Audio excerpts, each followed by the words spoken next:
और आज की एक बड़ी खबर जो इन दिनों मधुपुर थाना क्षेत्र में एक मामला तूल पकड़ता जा रहा है, जहां एक ओर महिला ने अश्लील बातचीत और मानसिक प्रताड़ना का आरोप लगाया है, तो वहीं दूसरी ओर घर में घुसकर तोड़फोड़ और लूटपाट जैसे गंभीर धाराओं में शिकायत दर्ज कराई गई है।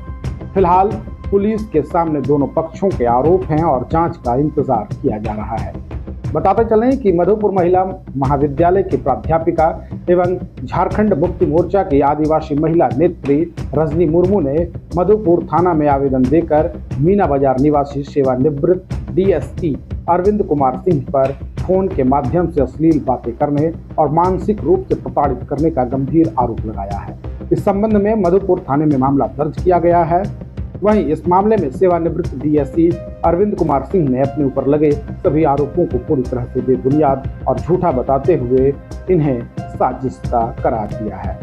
मामले ने उस वक्त नया मोड़ ले लिया जब अरविंद कुमार सिंह की पत्नी रिंकी सिन्हा, जो कि मीना बाजार निवासी मधुपुर की हैं, मधुपुर थाना प्रभारी को लिखित आवेदन सौंपे। रिंकी सिन्हा ने आरोप लगाया है कि 29 दिसंबर 2025 को शाम तकरीबन 4:30 बजे जब उनके पति घर पर मौजूद नहीं थे, उसी दौरान स्कूटी से आई 3 महिलाएं जबरन उनके घर में घुस गईं।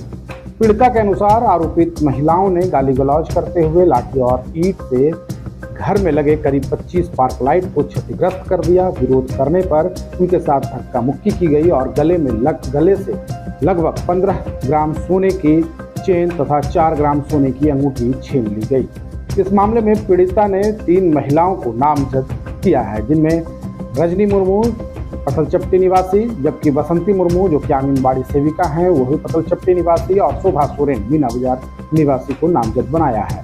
पीड़िता का दावा है कि पूरी घटना घर में लगे सीसीटीवी कैमरे में कैद है, जिसकी जांच से सच्चाई सामने आ सकती है। उन्होंने पुलिस से मांग की है कि निष्पक्ष जांच कर आरोपियों के खिलाफ सुसंगत धाराओं में प्राथमिकी दर्ज की जाए। फिलहाल मधुपुर थाना पुलिस ने दोनों पक्षों के आवेदन को संज्ञान में लेकर मामले की जांच शुरू कर दी है। पुलिस का कहना है कि सभी तथ्यों, साक्ष्यों और सीसीटीवी फुटेज की जांच के बाद आगे की कानूनी कार्रवाई की जाएगी। अब देखना यह होगा कि पुलिस जांच में क्या तथ्य सामने आते हैं और इस पूरे विवाद में कानून किस दिशा में आगे बढ़ता है। तो ये मामला जो हुआ वो शोभा सोरेन है, पारिवारिक मित्र है मेरी, तो उनको लेकर के वो बात कर रहा था। तो हम उनसे पूछे कि आपको मेरा नंबर कहाँ मिला, तो बोला कि नंबर जो है अनाधन सोरेन जो शिक्षक है वही मीना बाजार में जो रहते हैं वो दिया है। तो हम बोले वो क्यों दिया है आपका, तो बोला कि नहीं कुछ उन लोगों का बाप बेटी का कुछ प्रॉब्लम चल रहा है, तो इस बारे में हमको आपसे बात करना है। तो हम बोले ठीक है बात कीजिए। तो कौन व्यक्ति, क्या नाम है उसका? अनाधन सोरेन।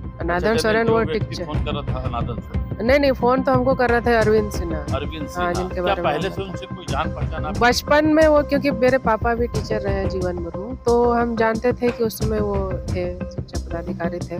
तो शायद हम पापा के साथ 1-2 बार उनके घर गए, और ये सेतु विद्यालय में हमको कुछ 1-1.5 साल हम वहाँ काम किए थे, तो उस सेंस में वो आए थे इंस्पेक्शन में, वो मेरा आए थे जहाँ पे हम पढ़ाते थे जिस जगह पे। तब हम जानते हैं बचपन में वही मतलब 18-19 साल में। इसके बाद मेरा कभी उनसे कोई संपर्क तो नहीं हुआ। अचानक उनकी नियत में खोट 28 तारीख को क्या आया, क्या किया? 28 तारीख नहीं, मतलब 26 तारीख से वो हमको कॉल किए थे। तो बोले कि हम अरविंद सर बोल रहे हैं। तो हमको लगा कि वो कोई मेरा टीचर होगा पुराना कॉलेज का या स्कूल का, क्योंकि इधर हम चूँकि मधुपुर में रहना शुरू किया हैं तो बहुत सारे टीचर हमको अप्रिशिएट करते हैं, बोलते हैं कि रजनी तुम बहुत अच्छा कर रही है, अच्छा काम कर रही है। तो हमको लगा कि कोई सर होंगे, वो फ़ोन किया। तो हम बोले, तो बोलिए कि कैसे है, मम्मी कैसी है, फिर बोला भाई कैसा है। तो हम शायद ये मेरे परिवार को भी जानते होंगे, तो हम उनको नहीं जान रहे थे। लेकिन फिर ना हम बोले कि सर हम आपसे बिजी हैं, हम आपसे बाद में बात करते हैं। वो फिर क्या किया, वो हमको तुरंत शाम में फिर तुरंत मैसेज किया हेलो करके। तो फिर डीपी देखे तो अब हम पहचाने कि वो ये अरविंद कुमार है,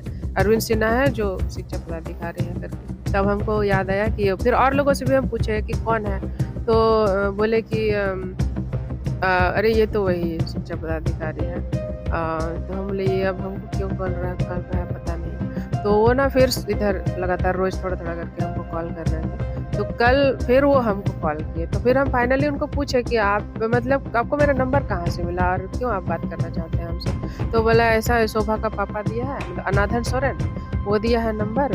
तो हम बोले किस लिए, बोले कि उन लोगों का कुछ आपस में चल रहा है मामला, तो उसको सॉर्ट आउट करने के लिए। तो हम फिर बोले कि अच्छा ठीक है, तो ऐसा बात है, हम उनको अपना पक्ष बताएं और क्या क्या प्रॉब्लम चल रहा है वो सब भी बताएं। तो बोला ठीक है, हम कर देंगे, हम तुम्हारा सारा काम कर देंगे, ऐसे बोल रहा है, तुम्हारा सारा काम कर देंगे, तुम लोग का प्रॉब्लम सॉल्व कर देंगे। तो हम बोले हम लोग का प्रॉब्लम नहीं है, ये उसका प्रॉब्लम है, वो उसका आप देखिए, अगर आप करना चाहते हैं तो आप उनका हेल्प कीजिए, हम लोग तो अपना लड़ाई लड़ लेंगे करके। तो फिर उसके बारे में बात करने के बजाय वो मेरे पर इंगित करने लगा। फिर बोला कि हम बहुत स्ट्रांग है, अभी भी हम सेक्सुअली एक्टिव हैं, ये सब बात बोलने लगा। हम बूढ़े हो गए हैं फिर भी हम सेक्सुअली एक्टिव हैं, मेरी पत्नी जो है वो सेक्सुअली एक्टिव नहीं है, वो सक्षम नहीं है अभी, लेकिन हम सक्षम हैं। हमको ऐसा आदमी चाहिए जो मेरा दर्द समझे, ऐसी महिला चाहिए। तो ऐसी बात के बाद आपने हम आपत्ति जताएं कि ये सब डिस्कशन आप मत कीजिए, आप जिस संदर्भ में बात किए हैं उस बारे में वो आप करना चाहते हैं तो करिए, नहीं तो कोई बात नहीं। आपकी आपत्ति के बाद उन्होंने क्या किया? इसके बाद फिर बोले कि अरे नहीं, तुमको क्यों पसंद नहीं है, हमको सब पता है तुम्हारे बारे में, ऐसे बोले। सीधा आप पर आरोप? हाँ, सीधा मेरे पर आरोप लगाया, इल्जाम लगाया, एक तरह से ब्लैकमेलिंग पर उतर आए कि हम तुम्हारे बारे में सब जानते हैं, तुम्हारा सारा हिस्ट्री जानते हैं, ये वो। और फिर हम उसका कॉल भी रिकॉर्ड किया। उसके बाद आपने क्या किया? ऐसे हरकत के बाद आप क्या? इसके बाद तो देखिए ऑटोमेटिक, जैसे सब लोग जानते हैं कि हम कितने अपने अधिकार, मेरे आत्मसम्मान के खिलाफ जो कोई भी इस तरह की बात करता है तो निश्चित रूप से मैंने उनको पलट कर जवाब दिया।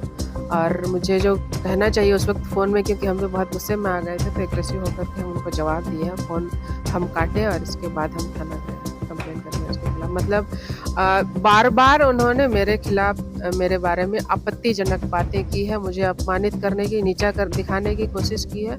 और ये कहीं न कहीं मुझे ऐसा महसूस हुआ, वो ऐसा इसलिए कर पाया क्योंकि शायद मैं आदिवासी लड़की हूँ। और फिर और ये भी लगा अंदर से कि जैसे अभी आप मेरा परिचय दिए कि हम असिस्टेंट प्रोफेसर भी हैं मधुपुर कॉलेज की, और वर्तमान सरकार की में जो सत्ता में जो सरकार है उसकी एक छोटे से कार्यकर्ता ही है झामुमो की। इतना मेरे पास अधिकार और सम्मान, पद प्रतिष्ठा होने के बावजूद ये इंसान मेरे साथ इतना बुरा कर रहा है और इसको डर भी नहीं है, भय भी नहीं है। तो हम फिर उस वक्त वही सोचे कि आम जो लड़कियां हैं, गरीब लड़कियां हैं, आदिवासी लड़कियां हैं, उन लोगों के साथ ये क्या करता है। फिर हम अपनी महिलाओं के साथ, मीना बाजार जहाँ का वो निवास, वहाँ की महिलाओं को जब हम कॉल किए कि ये आदमी मेरे साथ ऐसा ऐसा किया है, आप लोगों का क्या कहना है, तो वो लोग बोल रहे हैं कि ये तो है ही मतलब नीच आदमी, ये हर औरत को आती जाती महिलाओं को ऐसे ही आँख मारता है, छेड़ता है, कुछ न कुछ टोंट मारता है और उनको अपने कब्जे में सेक्सुअल हैरेस करने की कोशिश करता है। अब पार्टी का स्टैंड क्या होगा ऐसे में? पार्टी के पद निश्चित रूप से पार्टी मेरे साथ है, सारे पार्टी के लोग, युवा मोर्चा, मुख्य मोर्चा अल्ताफ हुसैन जी, युवा मोर्चा के अध्यक्ष धीरज यादव जी, युवा मोर्चा के अध्यक्ष बंटी जी, उनके सारा टीम मेरे साथ गए थे। महिला मोर्चा पूरा टीम गई थी मेरे साथ, तो वो लोग मेरे साथ हैं। तो किसके द्वारा लगाया गया ये सारे आरोप बिल्कुल बेबुनियाद है, मनगढ़ंत है, हमारी उनसे इस तरह की कोई बातें नहीं हुई है और उसके संबंध में हमको इससे ज्यादा क्या कहना, तो कुछ भी नहीं कहना, वो सब बात बोल रही है। मोबाइल में आपसे बात हुई है, उसने एक अपने हमारे एक शिक्षक के लड़की के विषय में कहा था कि उनके पापा से बात करिएगा, बस उतनी सी बात हुई थी, उसके अलावा कोई बात नहीं हुई। सोच करके आश्चर्य हो रहा है कि ऐसी बातें कैसे वो निकाल दी प्रभु से, ये किसी के बहकावे में आकर किस प्रकार का बात वो कर रहा है। मामला तो उसको इन्वेस्टिगेशन का मामला है, वो जांच होगा। उसके अलावा हमारे घर पे आके हमारे अनुपस्थिति में जितना उसने तोड़ फोड़ किया, उनके मिसेज का चेन छीन लिया, अंगूठी छीन लिया और सारा यहाँ हजारों रुपए की संपत्ति लॉस करके चली गई है, हमारा प्रतिष्ठा का नुकसान हुआ है, इसके लिए तो केस अलग से दर्ज किया गया है। जी हाँ, मामला दर्ज किया है हमने, पेन ड्राइव दिया है, सीसीटीवी कैमरा पे सब दर्ज है। शुभ निर्माण आपका स्वागत करता है। हम लाए हैं tiles, granite, sanitary ware, faucets, vanity set और किचन सिंक के प्रीमियम डिजाइन, सब एक ही छत के नीचे, इंपोर्टेड और प्रीमियम क्वालिटी के साथ। टाइल्स, ग्रेनाइट के एलिगेंट डिजाइन और सैनिटरी वेयर के मॉडर्न ऑप्शंस के साथ हम आपके घर को देते हैं एक नया रूप। शुभ निर्माण मधुपुर में आज ही विजिट करें।